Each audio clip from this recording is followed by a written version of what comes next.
Good evening, everyone. Very good evening. Good evening. Good evening. बेटा मेरे side से बहुत सारा डिस्टरबेंस है. There is no power. We are running on inverter and net का fluctuation तो एज सच नहीं होना चाहिए बट स्टिल हो सकता है मे बी. सभी लोग को प्रॉब्लम है. कम I'll come across the concept one by one and देखते हैं. क्वेश्चन है गिवन द लाइन, एक लाइन गिवन है. Which one of the following is incorrect. Incorrect बताना है. पहला, it lies in the plane.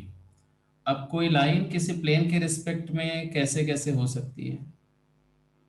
आपको एक प्लेन का इक्वेशन दिया हुआ है, एक लाइन का इक्वेशन दिया हुआ है. मान लो प्लेन ऐसा है और एक लाइन दी हुई. ठीक है, मैं कुछ वेरियस पोजीशंस ले रहा हूँ, सिचुएशंस ले रहा हूँ. ठीक है, एक लाइन है जो प्लेन के रिस्पेक्ट में, लाइन जब प्लेन के रिस्पेक्ट में ऐसे भी हो सकती है. लाइन प्लेन के रिस्पेक्ट में ऐसे भी हो सकती है, ऐसे परपेंडिकुलर भी हो सकती है, ऐसे इंक्लाइंड भी हो सकती है. और लाइन किसी प्लेन के रिस्पेक्ट में इस तरह से भी प्लेन हो सकती है जो पैरेलल टू द प्लेन हो. ऐसा सिचुएशन भी हो सकता है. Line is just running parallel to the plane. And there can be a situation when the line entirely lies in the plane.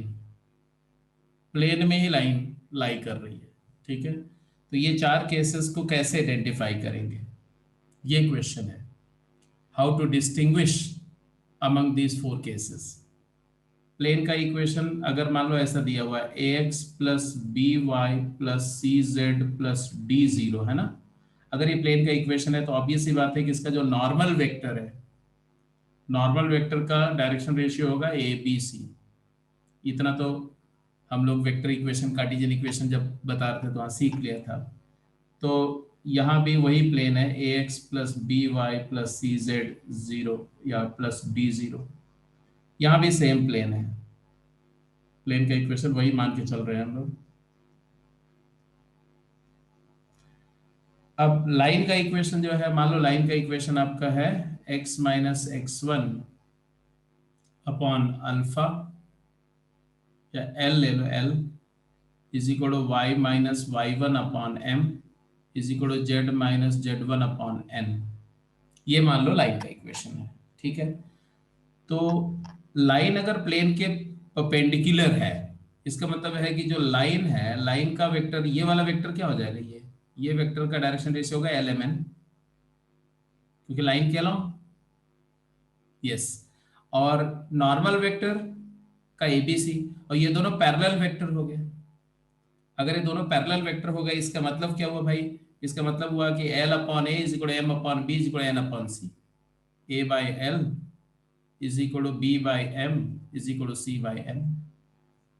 अगर ऐसा हो गया, अगर ऐसा हुआ तो हम बोलेंगे line is parallel, sorry perpendicular to the plane. तो ये केस वन है. If this is so, then line is perpendicular to plane.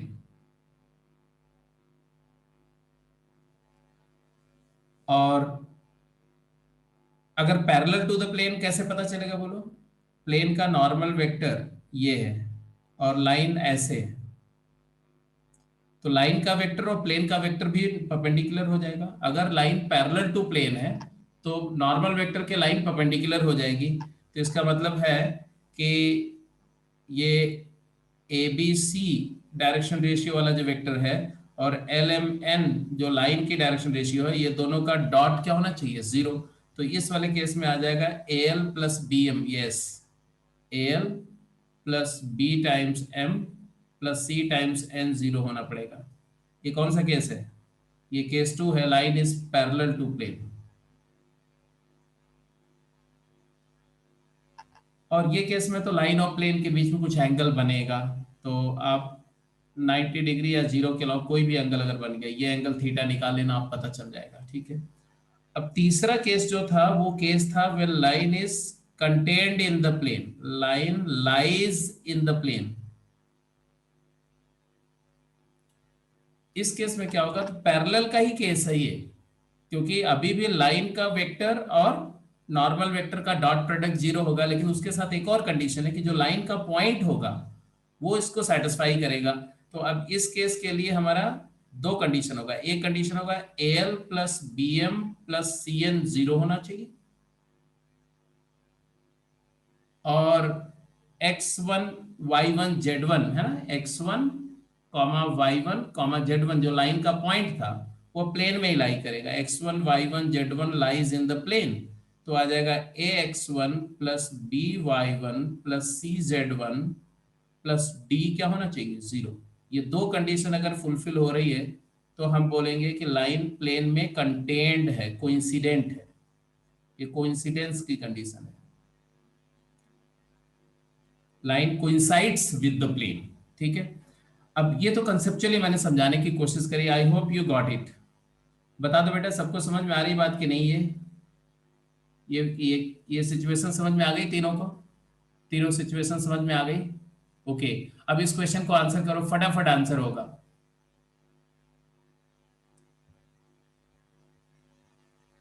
पहले केस में क्या आंसर आएगा, लाइन का पॉइंट क्या है, 1 2 3, 1 2 3। लाइन प्लेन में लाई कब करेगी, जब 1 2, पहले तो ये देखो डॉट प्रोडक्ट चेक करो, है ना। तो 1 - 2 1 ये डायरेक्शन रेशियो है प्लेन का, और लाइन का direction ratio 1 2 3। Dot product in दोनों का क्या है, डॉट प्रोडक्ट है 1 × 1 -4 + 3, जीरो आ गया। इसका मतलब लाइन पैरेलल टू प्लेन है, ये तो समझ में आ गया, पैरेलल टू प्लेन है। इस केस के लिए डिस्कशन हो रहा है, इस प्लेन के लिए, है ना। अब लाइन का पॉइंट 1 2 3 इसको सेटिस्फाई कर रहा है क्या, 1 कॉमा 1 × 1 -2 × 2 +3, ये भी हो गया जीरो। 1 2 3 इसको सेटिस्फाई करा इस इक्वेशन को, इसका मतलब है कि पैरेलल है, और पॉइंट लाइन अगर पैरेलल है और लाइन अगर पैरेलल है और कोइंसाइड नहीं कर रही है, तो ऐसे केस में लाइन का कोई भी पॉइंट प्लेन से शेयर नहीं होगा। लेकिन अगर लाइन कोइंसाइड कर गई तो लाइन का हर पॉइंट प्लेन में लाई करेगा। तो आप ऐसे भी बोल सकते हो कि line coincide lies in the plane, a part सही हो गया।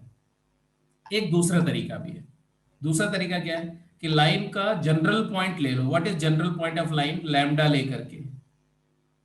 तो lambda +1 comma 2 lambda +2 comma 3 lambda +3, और ये पॉइंट इसमें पुट कर दो। अगर ये इसको सेटिस्फाई कर गया हर एक लैम्डा के लिए, इसका मतलब है कि line lies in the plane.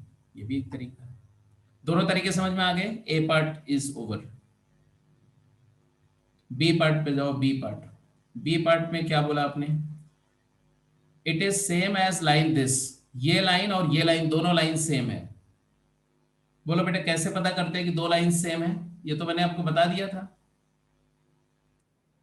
दो लाइंस आइडेंटिकल लाइंस है, ये कैसे पता करते थे हम लोग,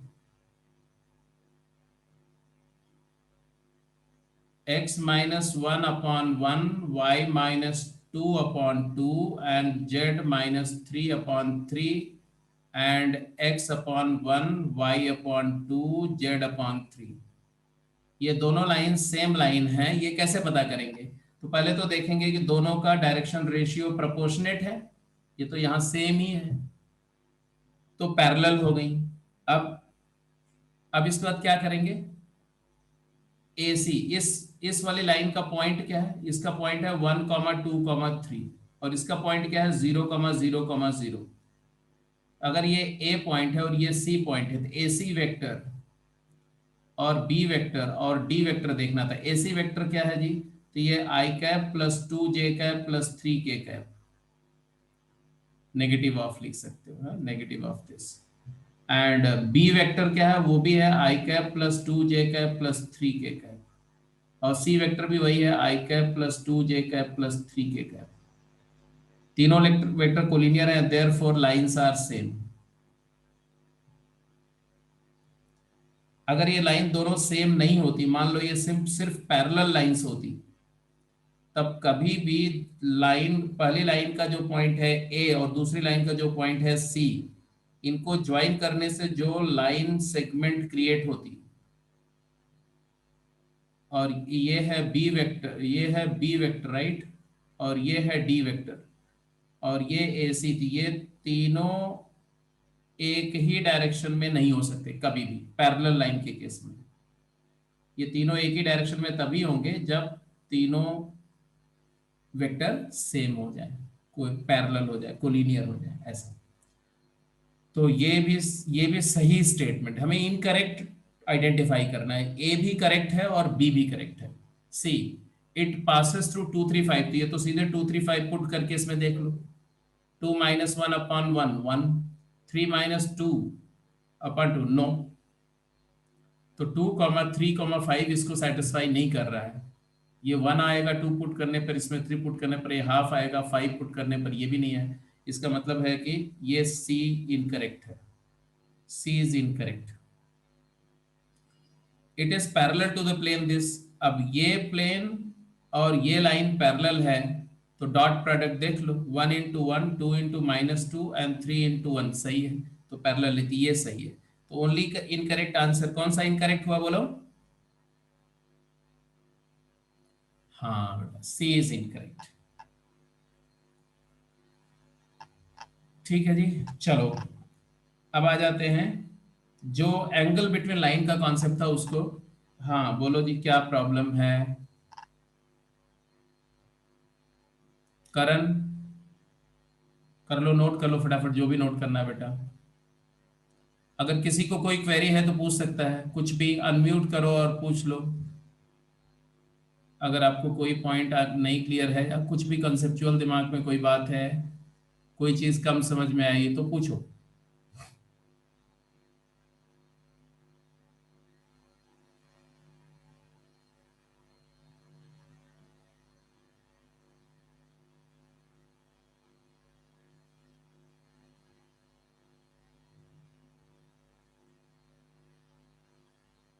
हो गया डन? सबको क्लियर है? Everything is clear? ओके जी, go to the next.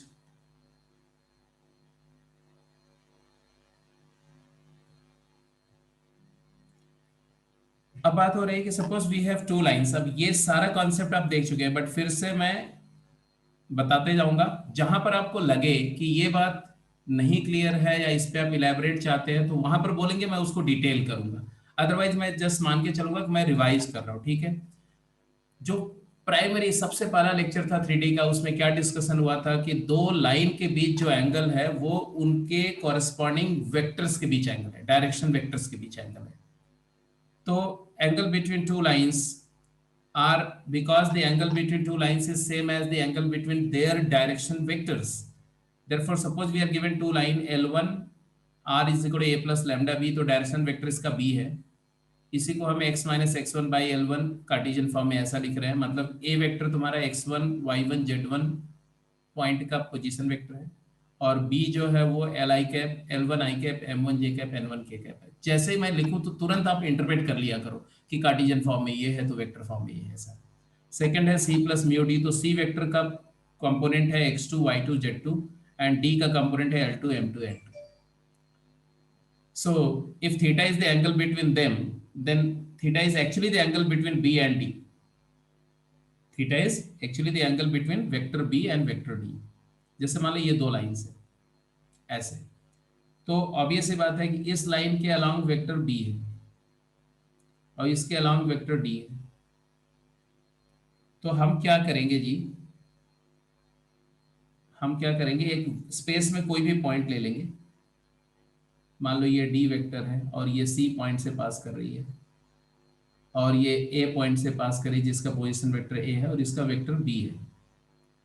What we are suppose to do, we will choose any point in the space, कहीं पर भी, और स्पेस के किसी भी पॉइंट से एक लाइन ड्रॉ करेंगे पैरेलल टू D वेक्टर, या स्पेस से एक उसी पॉइंट से D वेक्टर ड्रॉ कर देंगे और उसी पॉइंट से B वेक्टर भी ड्रॉ कर देंगे। बिकॉज आप जानते हो वेक्टर क्या है, फ्री वेक्टर्स हैं। फ्री वेक्टर को हम बिना उनका मैग्नीट्यूड डायरेक्शन को चेंज किए हुए स्पेस में कहीं भी ले जा सकते हैं। तो मान लो ये पॉइंट O है और O पर यहाँ पर हम D वेक्टर लेके चले गए और यहीं पर B वेक्टर भी ड्रॉ कर दिया। तो अब आप मुझे बताओ, B is parallel to L1 line and D is parallel to L2 line. So angle between B and D is the angle between L1 L2, isn't it? तो दो वेक्टर के बीच एंगल निकालना तो आपको आता ही है। cos थीटा क्या होता है, तो आपको पता है कि cos theta here will be B dot D upon mod B mod D।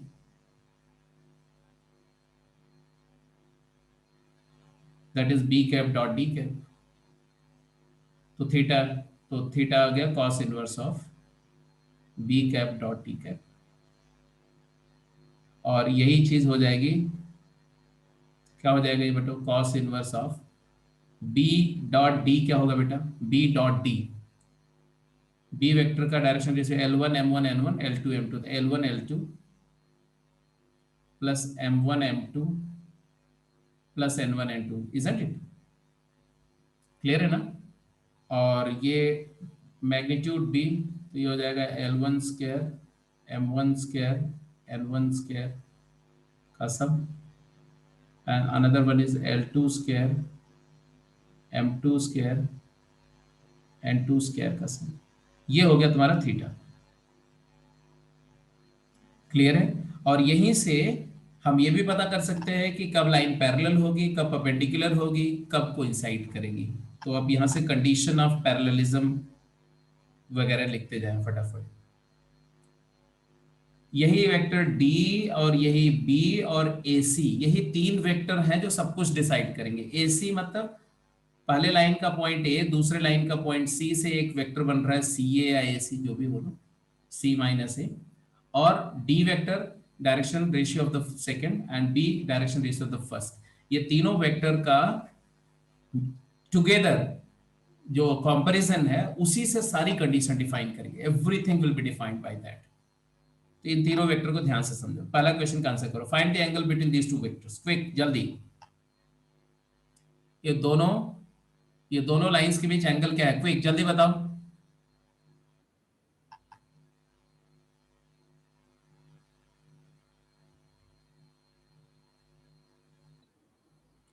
दीक्षांत कैलकुलेट करके बोलो बेटा, इतनी जल्दबाजी क्या है? अकल को जो है बेच देते हो और फिर बोलते हो, फिर बाद में जो है आपको लगता होगा कि मैं डांटता हूं। ये क्वेश्चन वो नहीं है जो आपको उस लेक्चर के अंदर में शेयर हुआ था। तो लेक्चर देखा, उसमें क्वेश्चन देखा, उसका आंसर π/2 आ गया था, तो तुमने π/2 यहां पर फिट कर लिया।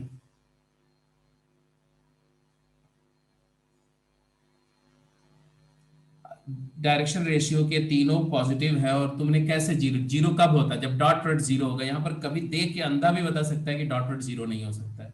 तो अलर्ट रहो, ऐसे बेवकूफी वाली बातें नहीं कर रखी हो। थीटा यहाँ पर बेटा क्या होगा, कॉस इनवर्स ऑफ, हाँ जी, बी डॉट डी करेंगे तो आएगा 8 प्लस 2 प्लस 8 डिवाइडेड बाई पहले का मैग्नीट्यूड क्या है, रूट ऑफ 16 1 एंड 64, और दूसरे का मैग्नीट्यूड आएगा 4 4 1 9 रूट 9। आंसर आया cos inverse of 18 divided by, ये रूट 81 है तो रूट 81 9 हो जाएगा, और ये 327। अब ये हो जाएगा कितना जी, 9 से डिविजिबल है, कॉस इनवर्स ऑफ 2/3। बस इसको ऐसे ही छोड़ देंगे क्योंकि कोई नोन एंगल नहीं है, तो इसको हमें कॉस इनवर्स के फॉर्म में रहने देना। ठीक है, so hope everything is fine, इसमें कोई बड़ी बात नहीं है। आगे चलते हैं।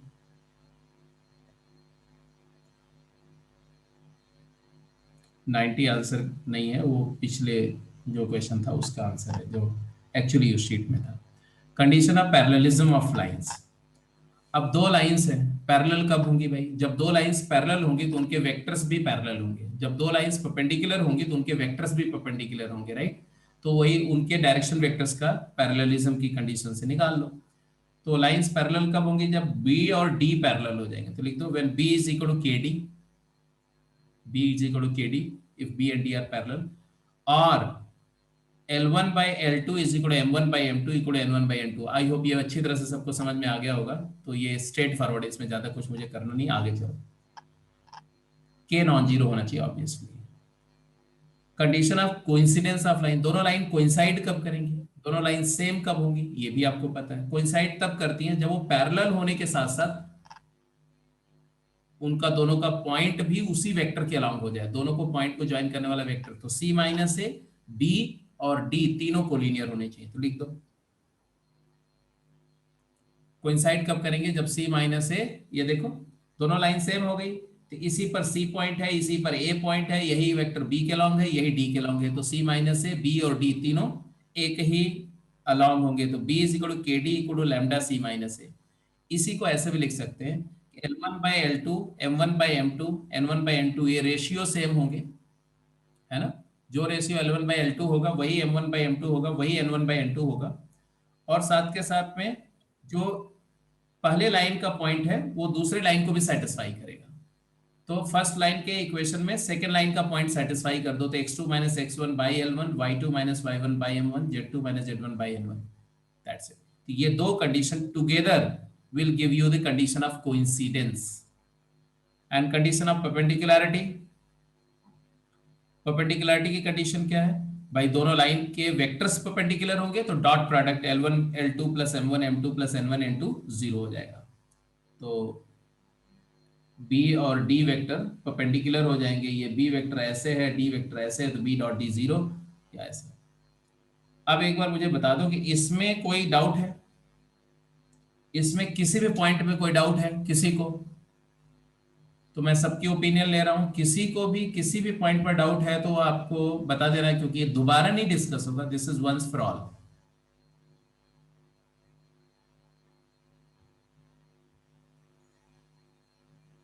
तो लाइन का बीच एंगल का कॉन्सेप्ट, उनकी पैरेललिज्म, उनकी परपेंडिकुलरिटी और उनकी कोइंसिडेंस की कंडीशन परफेक्टली ओके है, क्लियर है।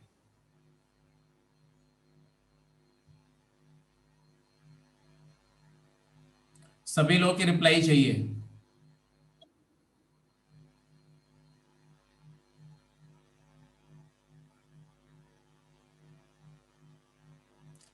अब देखो जो लोग नो कर रहे हैं उसको मैं डिसरिगार्ड कर रहा हूँ, बिकॉज तुम्हारा रिप्लाई का कोई मीनिंग नहीं है मेरे लिए, इस वजह से, because you don't ask anything बेटा, तो मैं कुछ हेल्प नहीं कर सकता उसमें।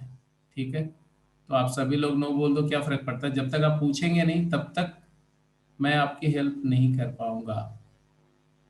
तो आपको स्पेसिफाई करना पड़ेगा कहाँ पर इश्यू है। सबकी रिप्लाई नहीं अभी मेरे पास में।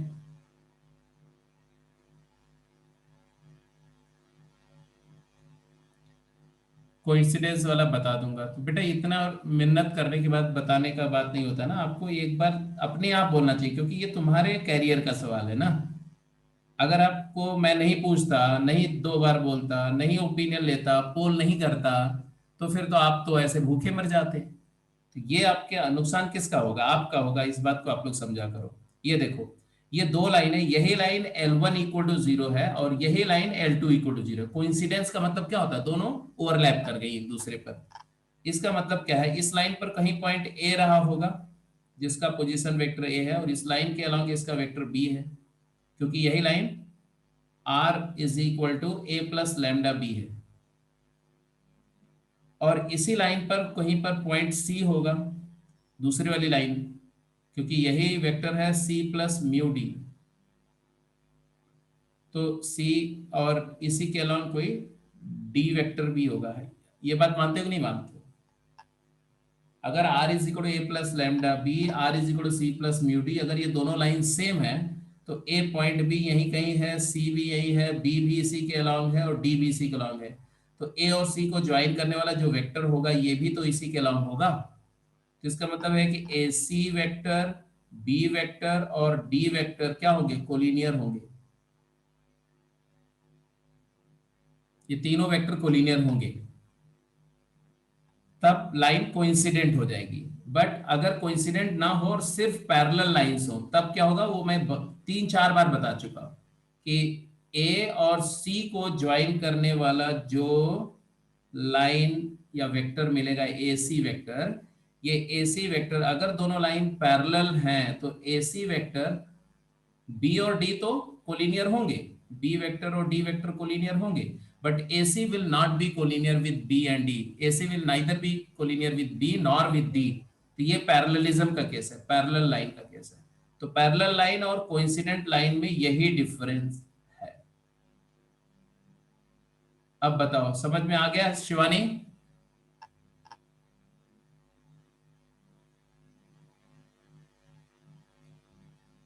ठीक है जी, ठीक है।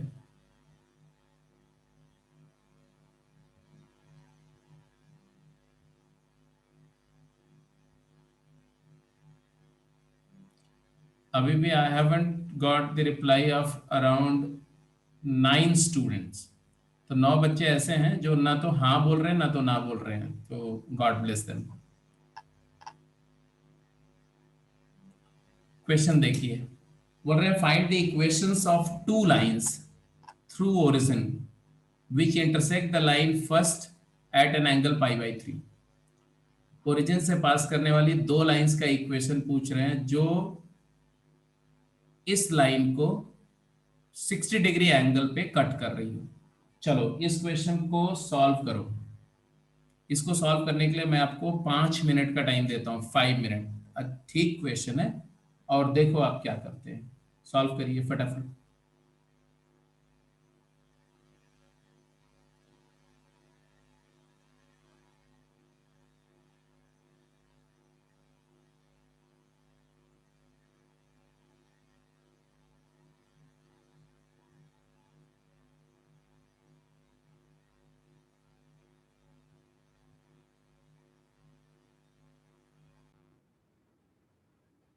किसका इसका आंसर आ गया बेटा?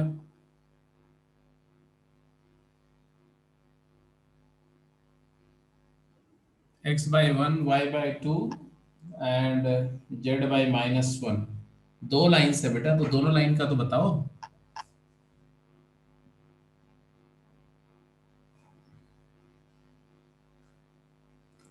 देखो सिचुएशन कुछ ऐसी है,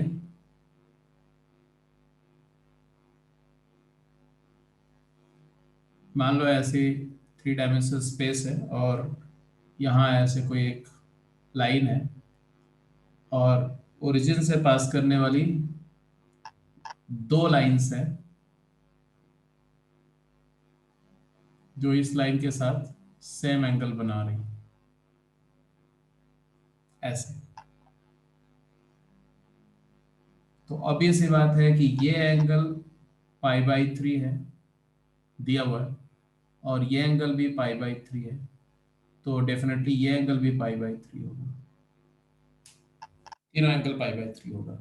अब कौन सी लाइन नोन है और कौन सी लाइन हमें डिटरमिन करनी है, तो we have to determine these two line, एक L1 इक्वल टू 0 और एक ये L2 equal to 0, and which is given to us, this one is given to us, that is x-3/2 is equal to y-3/1 is equal to z/1, ये given है। अब जरा ध्यान से समझो, पहली बात यह है कि किसी लाइन का इक्वेशन, अगर मुझे L1 और L2 का इक्वेशन चाहिए तो मुझे लाइन के इक्वेशन के लिए क्या क्या चाहिए होता है? एक पॉइंट चाहिए होता है लाइन पर जो कि है ओरिजिन। ये दोनों लाइन 0,0,0 से पास कर रही है, तो ओरिजिन एक पॉइंट मेरे पास में है। तो हमें और क्या चाहिए? हमें चाहिए इसका क्या, क्या चाहिए बोलो? पॉइंट ऑफ इंटरसेक्शन छोड़ो, हमें चाहिए डायरेक्शन रेशियो। इस लाइन का डायरेक्शन रेशियो चाहिए, LMN मान लो, ये चाहिए।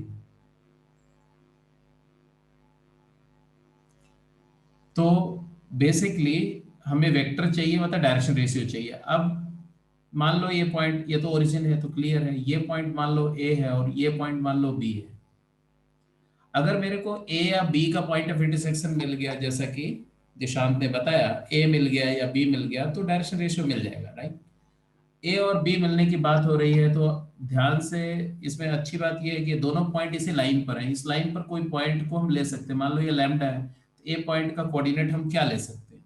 We can safely choose a as 2 lambda plus 3 comma lambda plus 3 comma lambda. yes or no, जल्दी बोलो. Right right. इसका मतलब है कि ओए वेक्टर हमारा क्या हो गया. व्हाट इज ओए वेक्टर. तो if I have taken a as shown in the diagram, then OA vector is equal to 2 lambda plus 3 I cap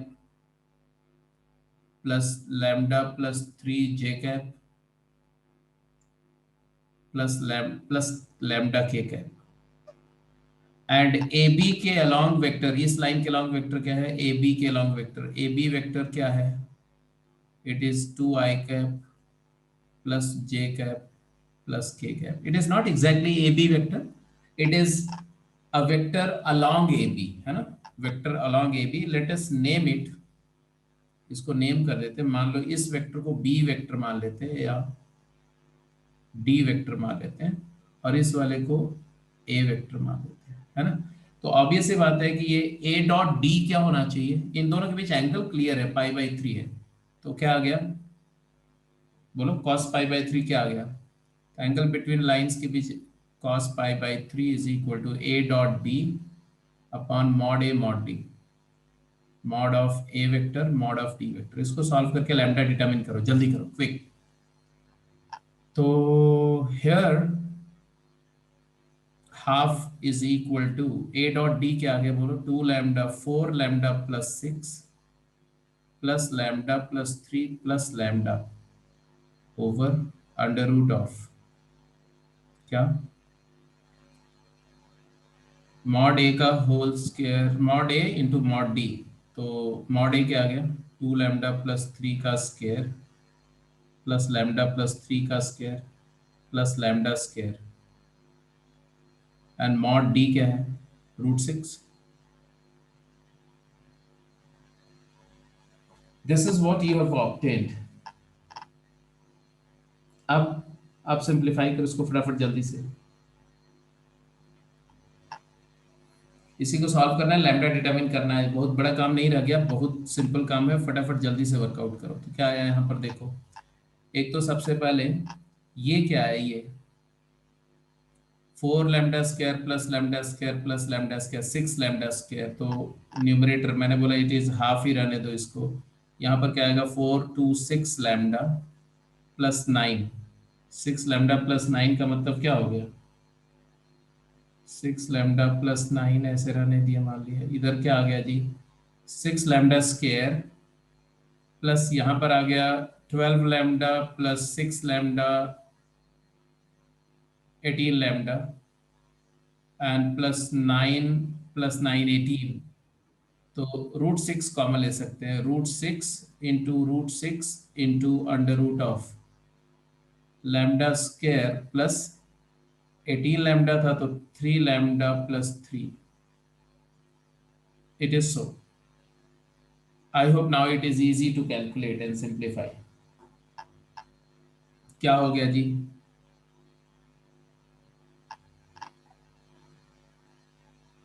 यहां से आ गया root of lambda square plus 2 3 lambda plus 3 is equal to, इधर देखो 6 है और इधर से 2 3 और एक 3 कैंसिल, तो ये आ जाएगा तुम्हारा 2 लैम्डा प्लस 3.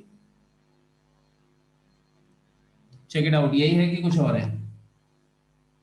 तो स्क्वायर कर लो बेटा और लैम्डा का क्वाड्रेटिक है. फटाफट एक लाइन का है, सॉल्व करो. लैम्डा की दो वैल्यू आ गई.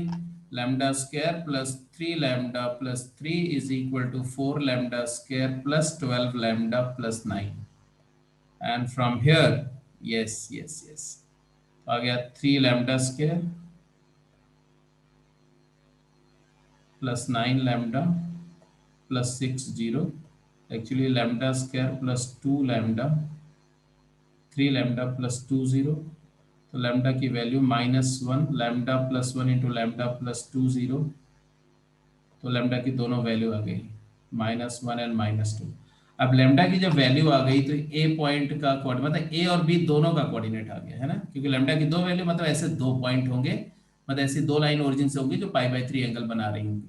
ए पॉइंट का कोऑर्डिनेट लैम्डा को -1 ले लो तो क्या है 1,2, -1, और बी पॉइंट का कोऑर्डिनेट लैम्डा को -2 ले लो, इसी में -2, तो -1, -1, -2। तो लाइन का इक्वेशन क्या है, तो x ओरिजिन से पास कर रही लाइन, तो ये केवल डायरेक्शन रेशियो ही देखना है, तो डायरेक्शन रेशियो आ गया x/1, y/2, z/-1, this is 1, and x/-1, y/1, z/-2, these are the two required lines। क्यों भाई, किसी को कोई डाउट है? एवरीथिंग इज क्लियर और एनी सस्पेशन, एनी डाउट? सबको बात समझ में आ गई कि नहीं? तो एंगल बिटवीन लाइन पर ये अच्छी प्रॉब्लम है, ठीक है, डिसेंटली अच्छी प्रॉब्लम है।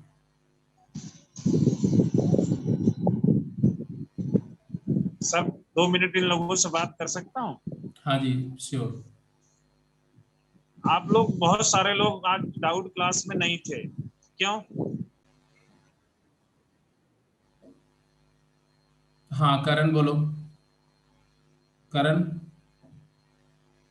अनम्यूट करो और बोलो क्या बोल रहे हो, मैं देख रहा हूँ तुम क्या बोल रहे हो, अनम्यूट करो और बात करो।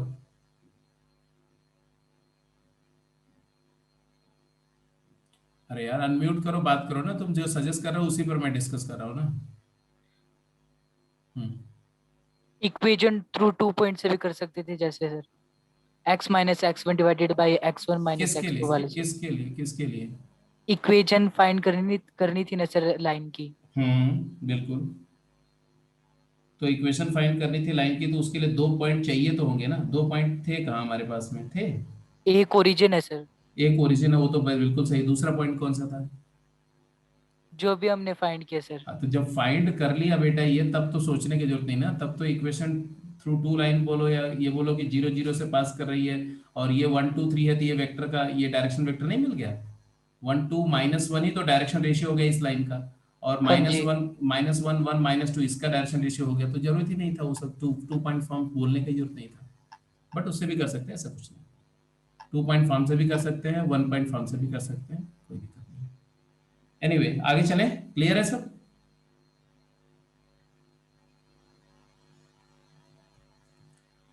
ओके जी। इसके बाद आती है बात कि भाई अगर हमें हमारे दोनों लाइन मिल गई, तो हमें दो चीजें पूछी जाती है, ये तो आप डिसाइड कर ही लेते हैं कि कब लाइन पैरेलल होगी, कब परपेंडिकुलर होगी, और कब वो कोइंसाइड कर जाएगी।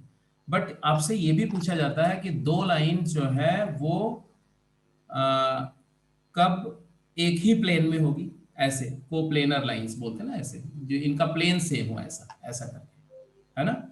और कब वो दो लाइन ऐसा स्क्यू होंगी, ऐसे स्क्यू मतलब है कि जैसे आप अपनी जिस रूम में बैठे हुए हो, उस रूम में फ्लोर पर एक लाइन ले लो और एक रूफ पर लाइन ले लो, और वो दोनों लाइन पैरेलल ना हो, तो आप देखोगे स्क्यू लाइन आपको अपने आप नजर आ जाएगी। जैसे मान लो कि आप एक कॉर्नर ले लो फ्लोर पे, मान लो कि जैसे मैं यहाँ बैठा हूँ, तो अपने लेफ्ट साइड में, मतलब मेरा जो लेफ्ट कॉर्नर है, लेफ्ट साइड का कॉर्नर, राइट, तो लेफ्ट कॉर्नर में फ्लोर में एक कॉर्नर है, एज है, उसको ले लिया, और रूफ पर एक सामने फ्रंट में जो एज है, ये दोनों एजेस को अगर ध्यान से देखो ना, तो अपने आप तुम्हें समझ में आएगा कि ये दोनों स्क्यू लाइंस हैं, नॉन कोप्लेनर लाइंस। चलो मैं एक छोटा सा डायग्राम बना के दिखाने की कोशिश करता हूँ कि मैं whenever I say that non coplanar line, what do you understand, right? जैसे मान लो ये कोऑर्डिनेट फ्रेम है, और इसी कोऑर्डिनेट फ्रेम में जैसे हमने उस दिन एक क्यूब नहीं ड्रॉ किया था, जब हम लोग थोड़ा सा डायगोनल और इसके फेस डायगोनल, बॉडी डायगोनल की बात कर रहे थे वेक्टर करते समय, तो ऐसा कुछ है, सपोज करो this is a cube or cuboid, whatever you consider, that doesn't count, right? अब मैं बोल रहा हूं कि कोप्लेनर लाइन का मतलब क्या? कोप्लेनर लाइन मतलब जैसे कि ये लाइन, ये लाइन डिफरेंट कलर से ड्रॉ करते हैं तो ज्यादा आसान होगा समझना, ये लाइन, राइट, और एक ये लाइन, ये दोनों एक ही प्लेन की लाइन है, ये कोप्लेनर लाइन है। या इवन अगर ऐसे कोई लाइन ड्रॉ कर दे, ऐसे ऐसे, ये भी कोप्लेनर लाइन है, एक ही प्लेन में है। तो ये तीनों लाइन जो मैंने ड्रॉ करी है सब एक ही प्लेन में लाइन है। कौन से प्लेन में? टॉप प्लेन पर है। बट एक सिचुएशन इसको देखो कि think of this line, right? These two lines, are they coplanar? This one and that one, क्या ये दोनों लाइन एक ही प्लेन में है?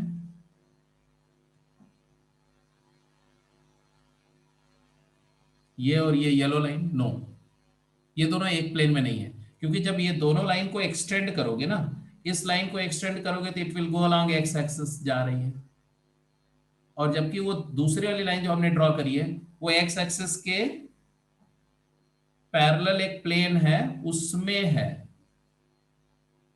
एक्स वाई प्लेन के पैरेलल, एक्स वाई प्लेन के पैरेलल ऊपर एक प्लेन है, उसमें लाइन है ये। तो these two lines are skew lines, skew है ये, स्क्यू, ये दोनों लाइन स्क्यू लाइंस है,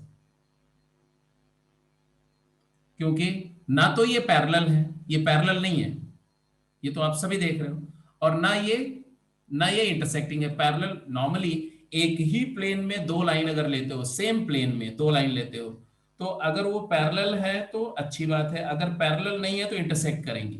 ये तो आप सभी जानते हो कि coplanar lines means two lines lying in the same plane will be either parallel or intersecting. If they are parallel, like these two are parallel, so they will never meet. But if they are non-parallel, if they have any little angle between them, थोड़ा सा भी ये इसको इसकी direction को ऐसे change कर दो, ऐसे पैरेलल से ऐसे कर दो, तो definitely they are going to meet somewhere, because ये इन्फिनाइट स्ट्रेचिंग लाइन है, इन्फिनिटी तक जा रही है, ठीक है। अगर इनके बीच का डायरेक्शन कुछ हो गया अदर देन जीरो एंगल हो गया, तो ग्रेजुअली किसी एक डायरेक्शन में ये कन्वर्ज होती जाएंगी, और जब कन्वर्ज होंगी तो ऑब्वियसली देखो क्या हो रही है, आगे जाके कहीं ना कहीं मीट कर जाएंगी। तो कोप्लेनर लाइन में दो ही पॉसिबिलिटी होगी, इस बात को आपको समझना बहुत जरूरी है कि coplanar lines have two cases only, parallel and intersecting.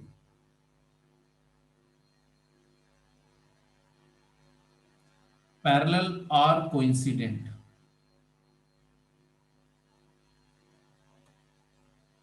Either parallel or intersecting. Coincident जो है वो parallel का ही एक स्पेसिफिक केस हो जाएगा, इसलिए मैंने उसी में डाल दिया, ठीक है। बट जो नॉन कोप्लेनर लाइंस है like this, the first example यहां पर देखो, ये जेड एक्सिस है, ये एक्स एक्सिस है, और ये वाई एक्सिस है ना, ये L1 0 है और ये L2 0 है, तो ये नॉन कोप्लेनर लाइंस है, नॉन कोप्लेनर, एक प्लेन की लाइंस नहीं है। नॉन कोप्लेनर लाइंस में भी, इसमें नॉन कोप्लेनर लाइन में दो केसेस होंगे, दो केस नहीं एक ही केस होगा, कैसा, नाइदर पैरेलल नॉर इंटरसेक्टिंग, क्योंकि अगर दो लाइन पैरेलल हुई तो हमेशा कोप्लेनर हो जाएंगी, दो पैरेलल लाइन से हमेशा एक प्लेन बनाया जा सकता है।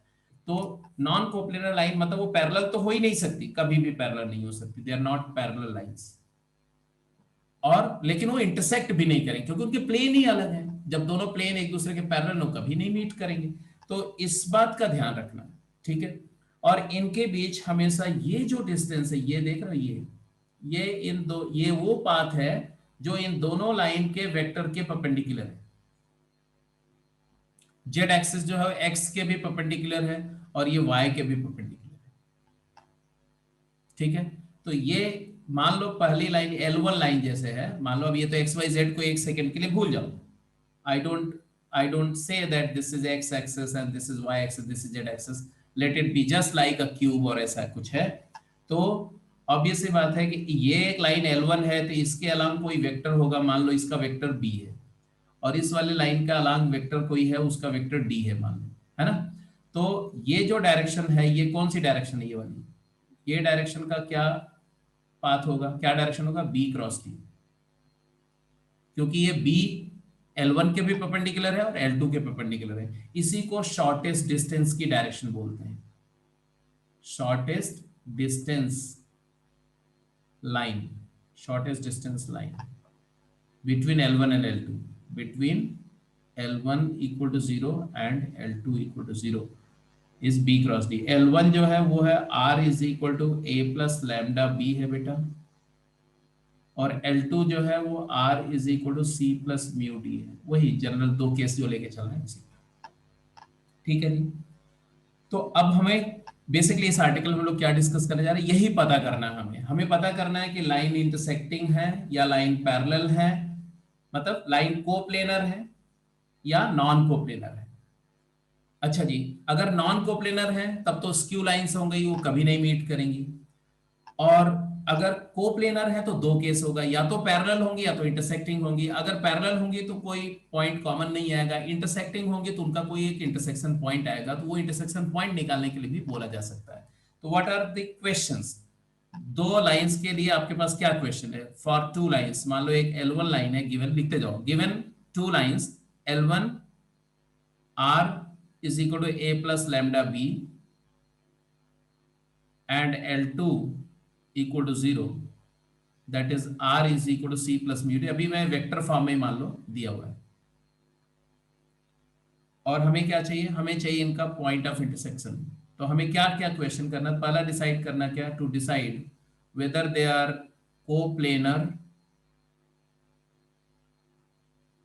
और नॉन कोप्लेनर। पहला क्वेश्चन तो यही है, ये कैसे डिसाइड करेंगे? इसको डिसाइड करने का एक वेक्टर फॉर्म भी है और एक जो है वो अलजेब्रिक फॉर्म है। तो पहले हम लोग अलजेब्रिक फॉर्म करेंगे, बाद में हम लोग वेक्टर फॉर्म पे आएंगे। ठीक है, ये दोनों डिसीजन ले लिया मान लिया। अब जब कोप्लेनर पता चल गया, कोप्लेनर है ये पता चल जाए, तो हमें ये डिसाइड करना है कि वो पैरेलल है या इंटरसेक्टिंग है। वो तो आराम से पता चल जाएगा। कैसे? पैरेलल होंगे तो उनके वेक्टर्स पैरेलल होंगे, और अगर वेक्टर नॉन पैरेलल है, एक ही प्लेन में है, कोप्लेनर है बट वेक्टर नॉन पैरेलल है, तो इंटरसेक्टिंग हो जाएंगे। अगर इंटरसेक्टिंग आ गई तब आपको बताना है point of intersection. I hope now you understand कि हमें क्या लाइन ऑफ एक्शन है, क्या कोर्स ऑफ एक्शन है, हमें क्या ढूंढना है दो लाइंस के लिए। अब ये काम कैसे करते हैं, तो पहला केस ले रहे हैं, जब वेक्टर फॉर्म में है तो कैसे करते हैं। ठीक है, हटा दो इसको। मान लो हमारी लाइंस वेक्टर फॉर्म में है, given two straight lines is vector form, r is a plus lambda b, r is c plus mu d। हमने क्या करना है, तो अगर दोनों लाइन इंटरसेक्ट कर रही हैं, अगर दोनों इंटरसेक्टिंग लाइंस हैं, तो ऑब्वियसली एक पॉइंट तो होगा जो दोनों पे लाई करेगा। मान लो उस पॉइंट ऑफ इंटरसेक्शन का पोजीशन वेक्टर r है, तो let the position vector of the point of intersection be r, then r will satisfy this as well as this। Therefore, compare the position vectors. So compare the position vector of both the lines. Let position vector of the point of intersection be r. So therefore, r is equal to a plus lambda b. It is also equal to c plus mu d. अब बेटा a और b ijk के form में होंगे, c और d भी ijk के form में होंगे। तो ijk लीनियरली इंडिपेंडेंट वेक्टर है, तो लीनियरली इंडिपेंडेंट वेक्टर के कोएफिशिएंट को हम कंपेयर कर सकते हैं। तो अब लिखेंगे comparing the coefficient of i cap, j cap, k cap, because they are linearly independent, we will get three equations। तीन लीनियर इक्वेशन बनेंगे लैम्डा और म्यू को इन्वॉल्व करता हुआ। लैम्डा और म्यू में तीन इक्वेशन बनेंगे, दो अननोन है, तीन इक्वेशन है, ये ध्यान रखना। उनमें से कोई भी दो इक्वेशन को सॉल्व करेंगे तो लैम्डा और म्यू की वैल्यू आ जाएगी, चाहे वो लाइंस इंटरसेक्ट कर रही हो या ना कर रही हो। दो इक्वेशन से लैम्डा और म्यू सॉल्व हो जाएगा।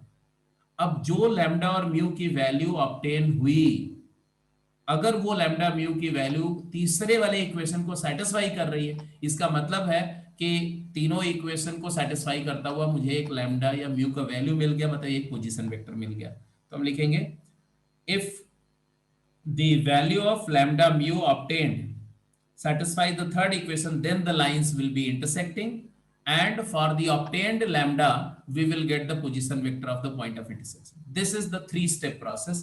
कोई भी एक केस के लिए आप ये प्रोसेस करी जा सकती है, जैसे कोई भी एक केस के लिए करी जा सकती है। तो अगर मैं बोल दूं आपको कि r इज इक्वल टू, है ना, r is equal to i cap plus j cap plus lambda times 2 j cap minus k cap, and r is equal to 2 I cap minus 3 j cap plus lambda times I cap plus j cap plus k cap. ये दो lines हैं, this is L10 and this is L20, है ना. Find whether they intersect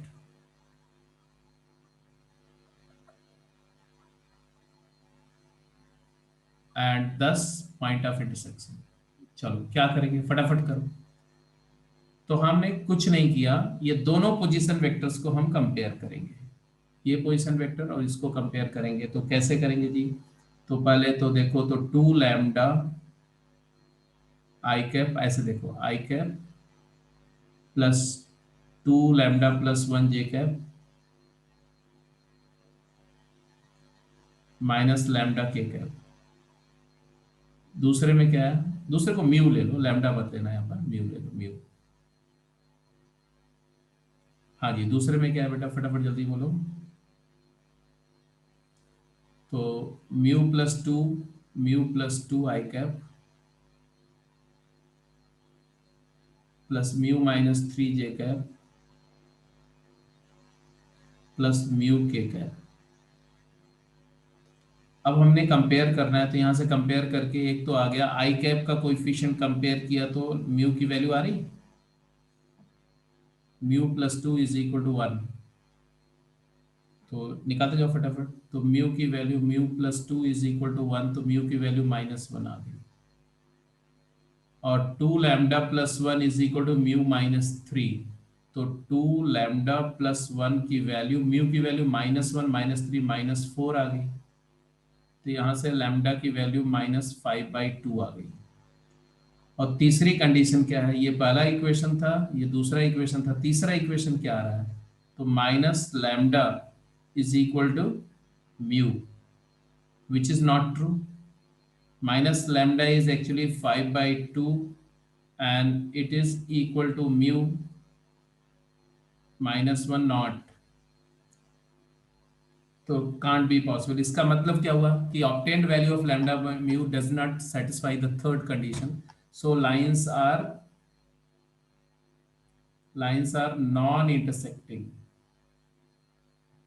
non-intersecting lines.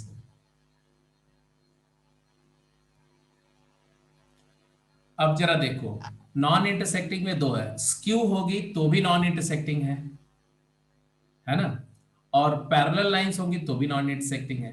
तो बेटा ये parallel तो है नहीं, ये पैरेलल नहीं है.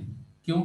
क्योंकि ये लाइन का वेक्टर और ये लाइन का vector non intersecting, neither parallel. तो देयरफॉर ये स्क्यू लाइंस है, क्योंकि दो ही केस में हम नॉन इंटरसेक्टिंग मिलेगा. एक ही प्लेन में है और पैरेलल है तो नॉन इंटरसेक्टिंग होंगी, और या तो ऐसा ऐसे नॉन इंटरसेक्टिंग है या तो ऐसे नॉन इंटरसेक्टिंग है. अदरवाइज एक ही प्लेन में नॉन पैरेलल है तो इंटरसेक्ट कर देंगे ऐसा. तो ये प्रोसीजर मैंने बताया कैसे करना है और करके दिखा दिया एक क्वेश्चन में, ठीक है. इसी को कार्टेशियन फॉर्म में कैसे करते हैं वो भी देख लो. कार्टेशियन फॉर्म में मान लो हमारा इक्वेशन दिया हुआ है L1 का, x minus x1 by L1 is equal to y minus y1 by m1 is equal to z minus z1 by n1. जो पीछे इक्वेशन लेके चल रहे हैं सेम इक्वेशन लेके चल रहे हैं, आप समझ लो, जहां पर एंगल बिटवीन लाइन में जो लिया था, ठीक है. अब फर्स्ट लाइन पर ये जनरल पॉइंट ले लिया, consider a general point on the first line, either one line और टू लाइन, टू किसी एक पर ले लो. अब वो जनरल पॉइंट को दूसरे लाइन के इक्वेशन में पुट कर दो, substitute the general point of the first line into the second equation of the second line. तो लैम्डा में दो इक्वेशन बन जाएंगे और उनमें से किसी एक से जो लैम्डा की वैल्यू आ रही वो दूसरे को सेटिस्फाई कर गई तो इंटरसेक्टिंग होंगे, otherwise non intersecting. If the value of lambda obtained from one equation satisfies the second, means both value of lambda obtained are same, then they are intersecting, otherwise they are parallel or skew. और parallel देख के पता चल जाएगा, parallel है तो बोल देना पैरेलल है, और नॉन पैरेलल है बट इंटरसेक्शन पॉइंट आया नहीं तो मतलब वो स्क्यू लाइंस हो जाएंगी. तो ये हमारा पॉइंट है, और अगर वो इंटरसेक्टिंग आ गई तो लैम्डा की जो वैल्यू आएगी उसी से हमारा पॉइंट ऑफ इंटरसेक्शन ये आ जाएगा, ये वाला। इसी को हमने पॉइंट ऑफ इंटरसेक्शन मान लिया ना, हमने मान लिया कि पहली लाइन का पॉइंट है वो दूसरे में सेटिस्फाई कर रहा है, मतलब इसको हमने पॉइंट ऑफ इंटरसेक्शन एज्यूम कर लिया, ये पॉइंट ऑफ इंटरसेक्शन एज्यूम किया। ठीक है, तो ये जो प्रोसीजर है, क्वेश्चन करेंगे तो थोड़ा और क्लैरिटी होगी। फटाफट एक क्वेश्चन करके बताओ। ये दो क्वेश्चंस हैं, ठीक है, दोनों कार्टेशियन फॉर्म में है, कार्टेशियन इक्वेशन है, बोल रहे हैं test whether the line this are intersecting और skew, if intersecting find the coordinate of the point of intersection. तो हम क्या करेंगे बेटा इसमें, ऐसे केस में अब जिन जिन महात्माओं ने नहीं किया उनको तो करना पड़ेगा, इसलिए फटाफट कर लो, और नहीं तो मैं दूसरा क्वेश्चन दे देता हूं, उसको कर लो आप लोग। चलो दूसरा क्वेश्चन एक दे देता हूं, इसको कर लो।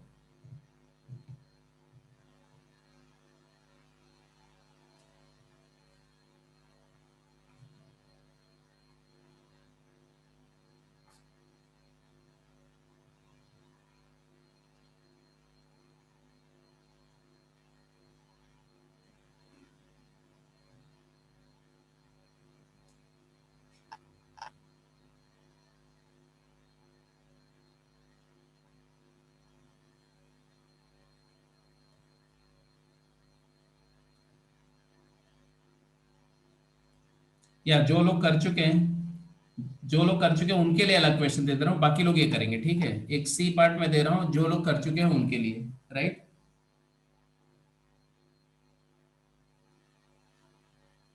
x plus 1/7 is equal to y plus 1/-6 is equal to z plus 1/1. This is one line. Another line is x minus 3/1 is equal to y minus 5/-2 is equal to z minus 7/1. आपको पता करना है कि find whether they intersect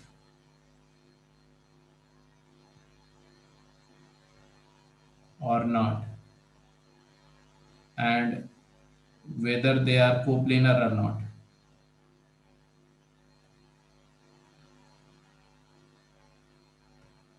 और skew. चलिए जी फटाफट इसको answer करिए।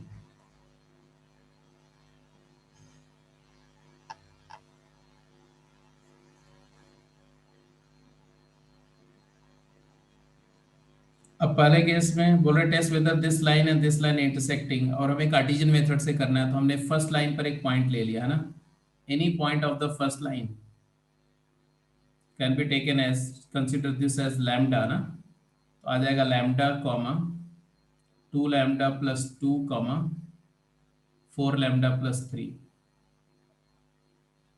And substitute into this equation. ये जो सिलेक्शन ऑफ पॉइंट है, ये पॉइंट को सेकंड में पुट कर दिया, हमारे पास क्या आएगा, lambda minus 2/4 is equal to 2 lambda plus 2 minus 6, 2 lambda minus 4/3 is equal to 4 lambda plus 3 minus 3, तो 4 लैम्डा बाई 2।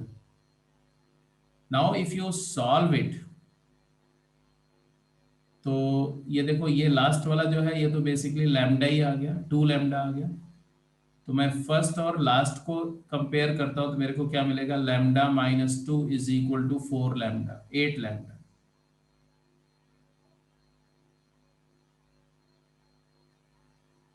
एंड दूसरे में देखो इसको इससे कंपेयर करता हूं तो ये 2 लैम्डा है, तो 2 lambda minus 4 is equal to 6 lambda.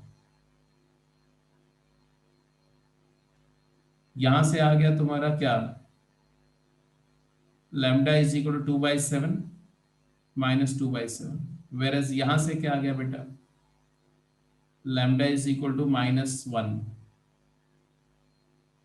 तो we are getting different value of lambda. What do we proceed further, what do we conclude from here?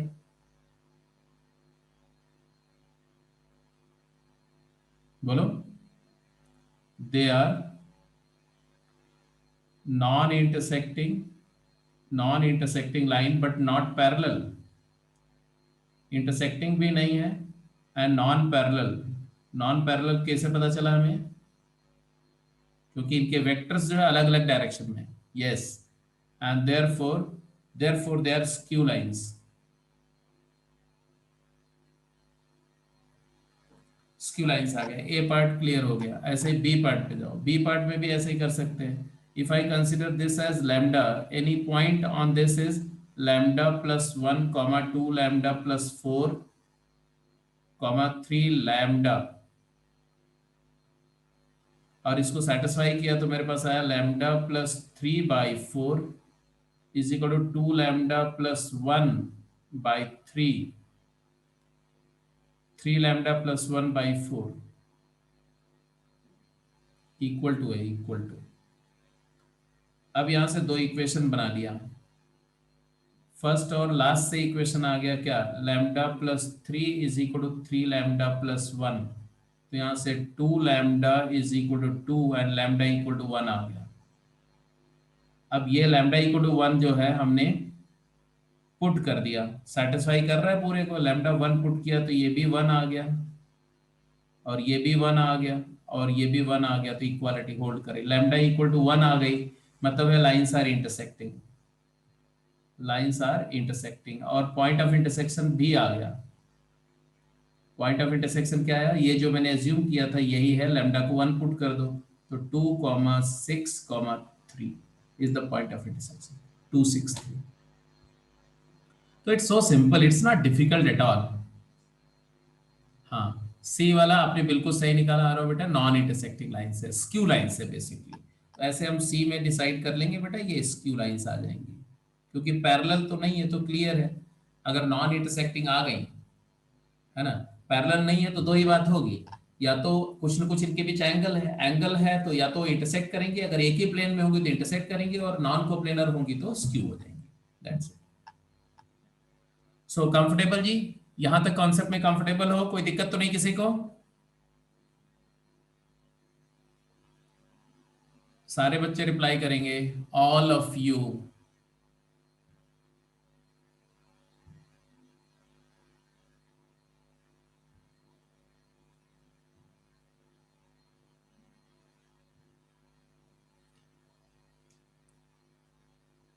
Angle between lines, parallelism, perpendicularity, coincidence, skewness, point of intersection, ये बातें clear है आपको।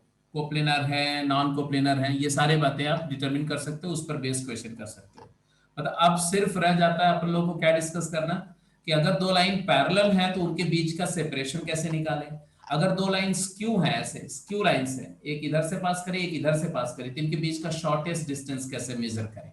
ठीक है, तो ये दो कॉन्सेप्ट ही है जो हम लोगों को अब करना है regarding the lines. Rest everything about line is clear to you.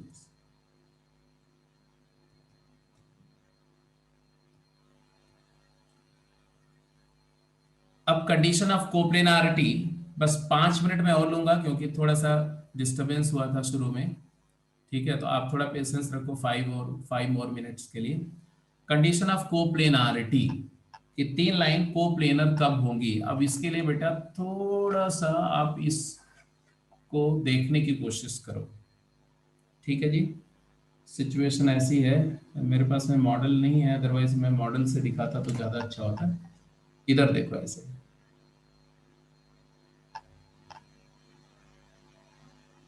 ऐसे देख रहे, ऐसे ये मतलब ये जो बीच में है ना, इसको तो छोड़ दो।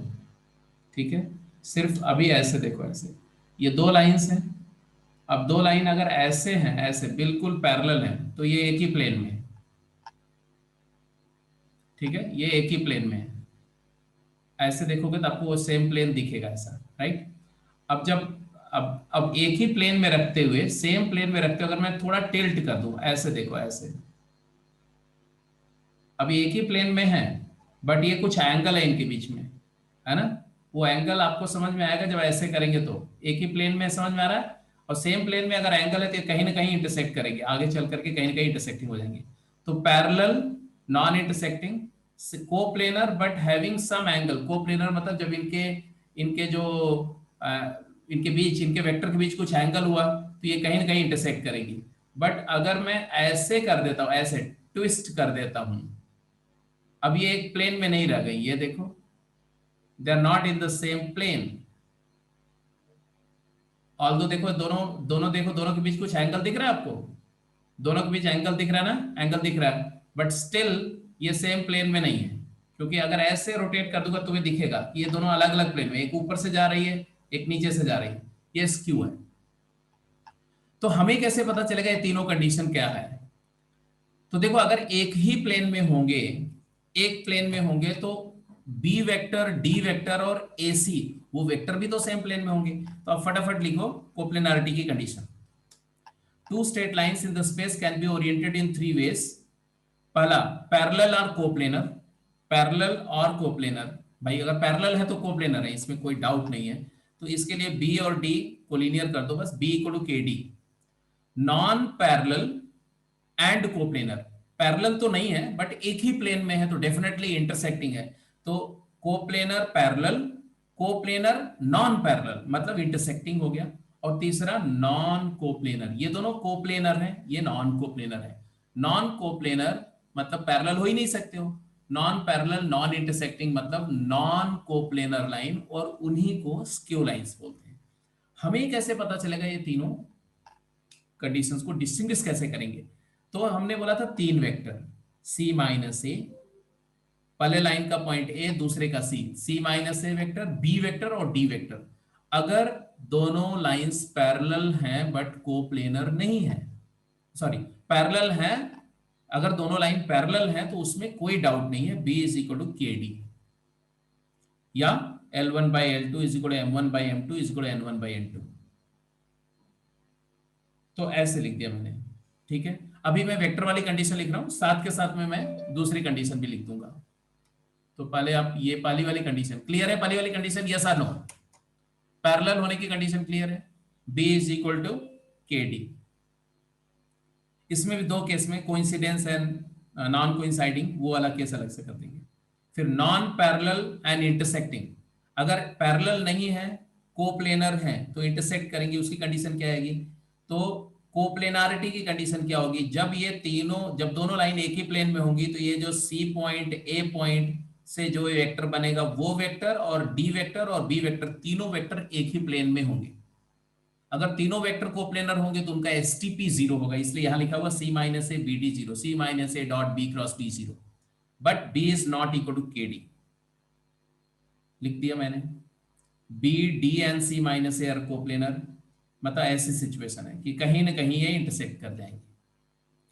तीसरी कंडीशन क्या है? अगर ये एसटीपी जीरो नहीं हुआ, मतलब है सी माइनस ए वेक्टर और बी वेक्टर और डी वेक्टर, इनका स्केलर ट्रिपल प्रोडक्ट जीरो नहीं हुआ, ऐसी सिचुएशन हो गई, ऐसी कोई सिचुएशन हो गई, ये वाली देखो ऐसे, ठीक है, ऐसी वाली सिचुएशन।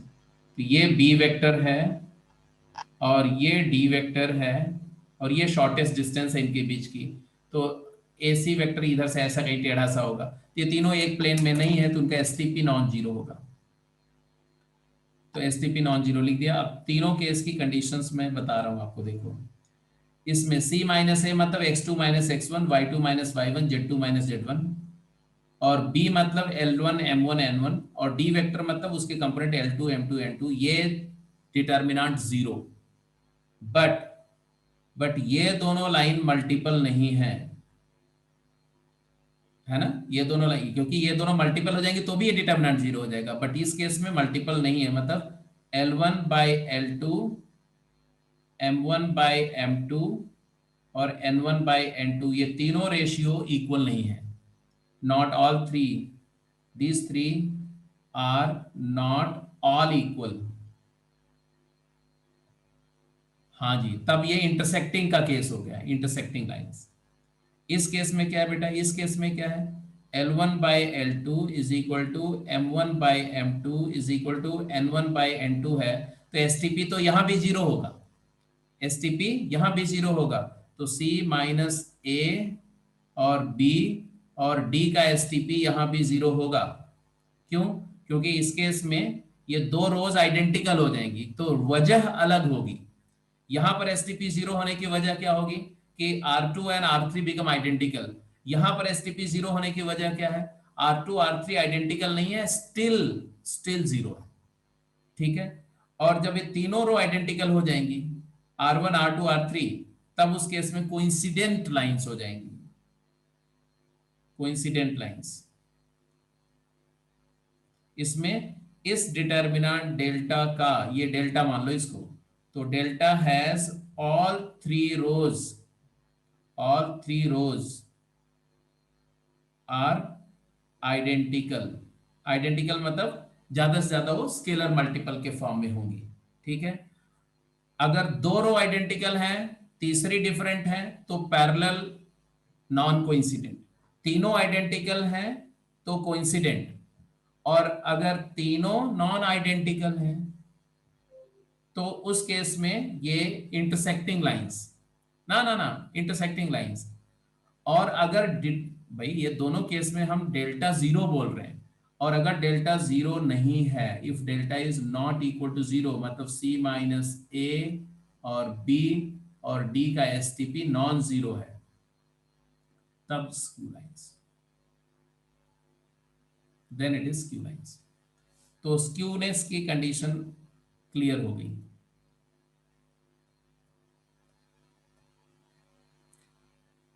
ये है जी, तो यहां तक का डिस्कशन आपके सामने है,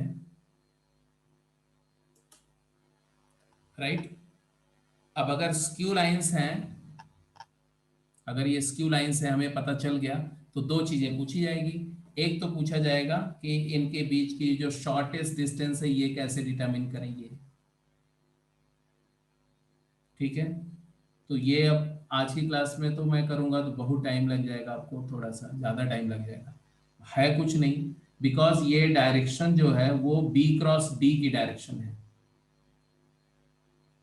क्योंकि B, देखो B इधर है, ये B वेक्टर का डायरेक्शन है, और इसके पैरेलल मान लो ये D का डायरेक्शन, तो B D के प्लेन के परपेंडिकुलर है, तो B क्रॉस D का डायरेक्शन है।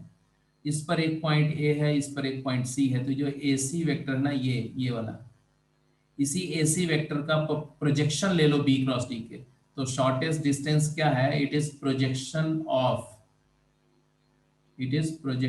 Of vector AC on B cross D। अब आपको पता है कि किसी भी वेक्टर का किसी भी डायरेक्शन में प्रोजेक्शन क्या होता है, therefore it is equal to AC dot B cross D का unit vector B cross D by mod of B cross D। तो ये बेसिकली आ जाएगा तुम्हारा AC मतलब C माइनस ए, ध्यान से देखो बहुत इंटरेस्टिंग है, C माइनस ए और dot B cross D upon mod of B cross D। तो ये हो गया STP, C माइनस ए, B और D का स्केलर ट्रिपल प्रोडक्ट, मतलब यही वाला, यही जितनी देर से जिसके बारे में बार बार बात हो रही थी, ये जीरो, ये नॉन जीरो है ना, ये जीरो, ये नॉन जीरो होगा तो स्क्यू, जीरो हो गया तो नॉन स्क्यू, वही STP यहां पर आ रहा है, divided by mod of B cross D। ये शॉर्टेस्ट डिस्टेंस का फार्मूला आ जाएगा। तो अगर लाइन स्क्यू हो गई तो उनके बीच का मिनिमम डिस्टेंस क्या है वो हम बता सकते हैं, और वो बताने के लिए ये फार्मूला हो गया, C minus a b d का STP, मतलब ये वाला डिटर्मिनेंट को इवैल्यूएट कर लो डेल्टा, और मतलब ऐसा हो गया। शॉर्टेस्ट डिस्टेंस का जो फार्मूला है वो ये आया, ठीक है। क्या आया? यही x2 minus x1, y2 minus y1, z2 minus z1, L1 m1 n1, L2 m2 n2। ये मॉड इसलिए क्योंकि हमें डिस्टेंस है तो पॉजिटिव ही होगी, divided by B cross D क्या आएगा बेटा? तो B क्रॉस D आएगा mod of B cross D, तो I cap, J cap, K cap, और ये दोनों रो से जो L1 M1 और N1 और L2 M2 N2। ये शॉर्टेस्ट डिस्टेंस का कंप्लीट रिजल्ट है, कंप्लीट फार्मूला है, ठीक है। तो क्वेश्चन करने के लिए है अभी इस पर, और मैं कोशिश करूंगा कि और ज्यादा ज्योमेट्रिकली इस बात को आपको क्लियर कर सकूं नेक्स्ट क्लास में, ठीक है। अभी तक इतना जानते रहो, ठीक है। और अच्छा यही बात है, अगर ये जीरो हो गया, ये पहले और दूसरे केस में, तो शॉर्टेस्ट डिस्टेंस जीरो हो गई। शॉर्टेस्ट डिस्टेंस जीरो हो गई तो अब इसको जीरो होने में दो वजह है ना। इसको जीरो होने में ये भी तो हो सकता है कि ये दोनों पैरेलल हो जाएं, ये दोनों वेक्टर। तो उस केस में दोनों वेक्टर के बीच शॉर्टेस्ट डिस्टेंस जीरो नहीं होगी, क्योंकि जब ये जीरो होगा तो ये भी जीरो हो जाएगा। समझ रहे हो?